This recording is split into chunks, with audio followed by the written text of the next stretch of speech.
आप इस बात को नजरअंदाज कर रहे हैं और मैं आपके साथ इस पर चर्चा करना चाहती हूँ। हाँ, मैं आपके वजन की बात कर रही हूँ और मैं जानती हूँ कि इसका कारण ये नहीं है कि आप आलसी हैं या आप कोशिश नहीं कर रहे, बल्कि घर, काम और बच्चों को संभालते हुए ये सब करना बहुत मुश्किल होता है। तो बताइए, आप सच में अपने लिए कब समय निकालते हैं? नमस्ते, मैं डॉक्टर स्वाति हूँ और आज हम बात करेंगे कि मोटापा एक बीमारी क्यों है। ये सिर्फ अनुशासन की समस्या नहीं है। ठीक है, तो आप परिवार के लिए सेहतमंद खाना बना रही हैं, ये भी देख रही हैं कि बच्चे भी ठीक से खाएं। लेकिन आपने आखिरी बार अपनी सेहत कब जांची थी? जब आपने आखिरकार उस वजन मशीन पे कदम रखा, चाहे किसी शादी के लिए या हेल्थ चेकअप के दौरान, क्या वो नंबर देखकर आप चौंक नहीं गई? शादी के समय वजन 65 से बढ़कर 68 हुआ, फिर आखिरी डिलीवरी के बाद 72 और शायद अब ये 75 हो गया है। और आप अब भी सोचती हैं कि प्रेगनेंसी के बाद वजन बढ़ना सामान्य है, आपकी उम्र में हार्मोनल समस्याएं आम है। शायद ऐसा है भी, लेकिन मैं आपको एक बहुत जरूरी बात बताना चाहती हूँ। जो आप महसूस कर रही हैं, वो सिर्फ हार्मोन या सिर्फ थायराइड की गड़बड़ी नहीं हो सकती। ये हार्मोन से भी आगे जा सकता है, जिसे हम मेटाबॉलिक डिजीज कहते हैं। और मेरी बात मानिए, भारतीय महिलाओं में ये मेटाबॉलिक डिजीज चुपचाप और खतरनाक तरीके से होती है। लेकिन दुख की बात यह है कि इसे अक्सर हर कोई नजरअंदाज कर देता है, यहाँ तक कि आप खुद भी।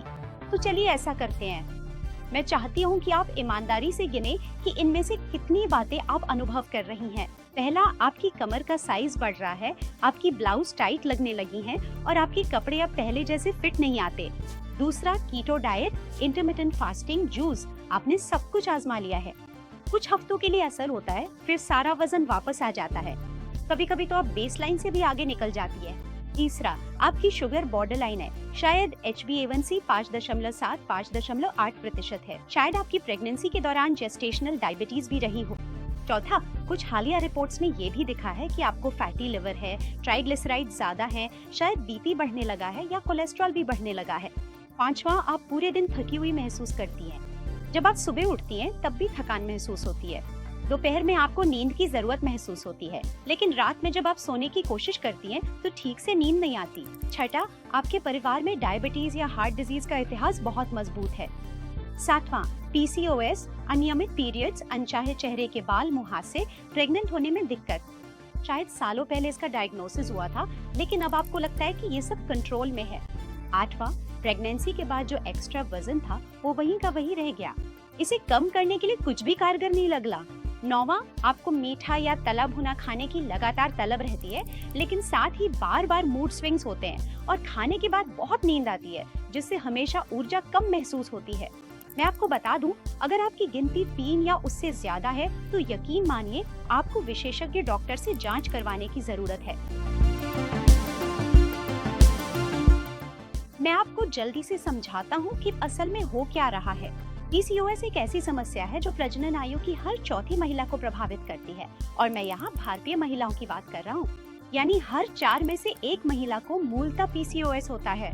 PCOS का मतलब सिर्फ अनियमित पीरियड्स नहीं है, ये एक सिंड्रोम है जिसमें इंसुलिन रेजिस्टेंस मुख्य भूमिका निभाता है।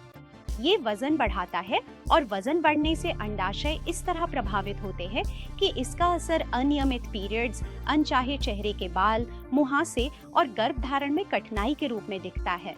ये सब एक दुष्चक्र है। साथ ही अगर आपको गर्भावस्था के दौरान जेस्टेशनल डायबिटीज हुई थी तो डिलीवरी के 10 साल के भीतर टाइप 2 डायबिटीज होने का खतरा एक सामान्य व्यक्ति की तुलना में 7 गुना ज्यादा होता है, जिसे गर्भावस्था के दौरान डायबिटीज नहीं हुई थी। मैं आपको ये भी बताना चाहूंगी कि जब आप स्तनपान करा रही होती हैं, जब आप नींद की कमी से जूझ रही होती हैं, जब आप उस स्थिति में बच्चे की देखभाल कर रही होती हैं और फिर अपने काम पर लौट रही होती हैं, तनाव को संभाल रही होती हैं, तो आपके तनाव के हार्मोन लगातार ऊंचे रहते हैं और ये तनाव के हार्मोन वसा को जमा करने में मदद करते हैं, खासकर आपके पेट और अंगों के आसपास। और यही है सबसे बड़ी समस्या। भारतीय महिलाएं कम वजन पर भी अपने अंगों के आसपास वसा जमा कर लेती हैं।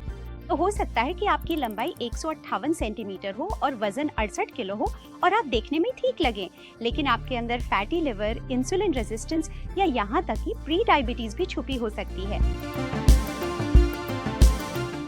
तो अब सवाल ये है कि करना क्या चाहिए, है?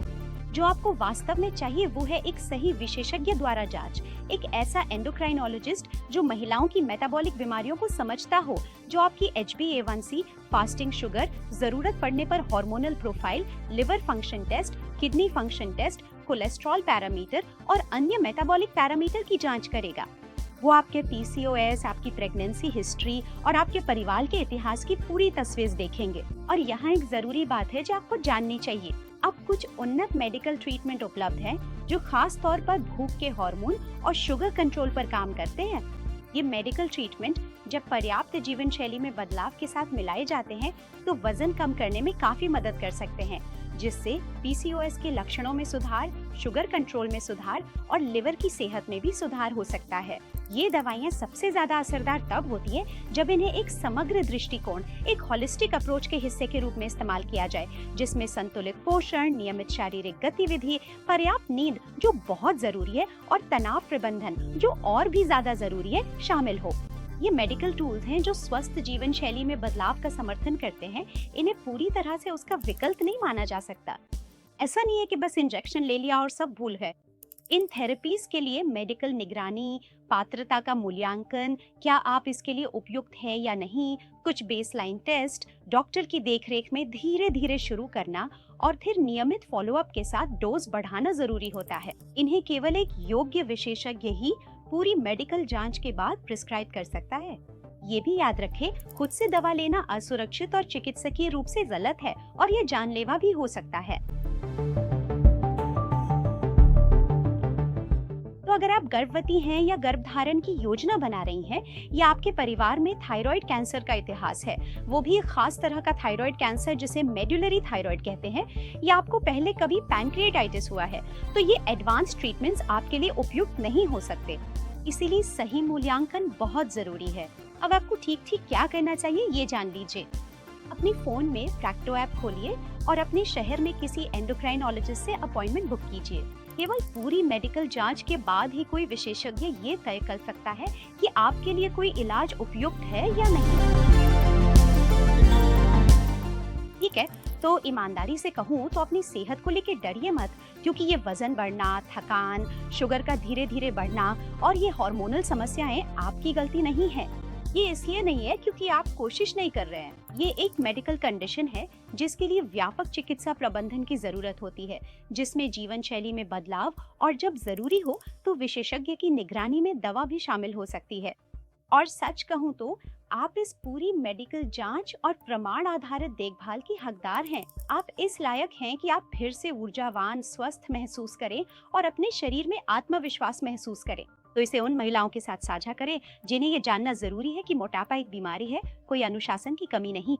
और अगर आप ऐसी ही काम की सलाहें पाना चाहते हैं तो इस चैनल को सब्सक्राइब करें, बेल आइकन दबाएं ताकि अगला वीडियो आपसे छूट न जाए।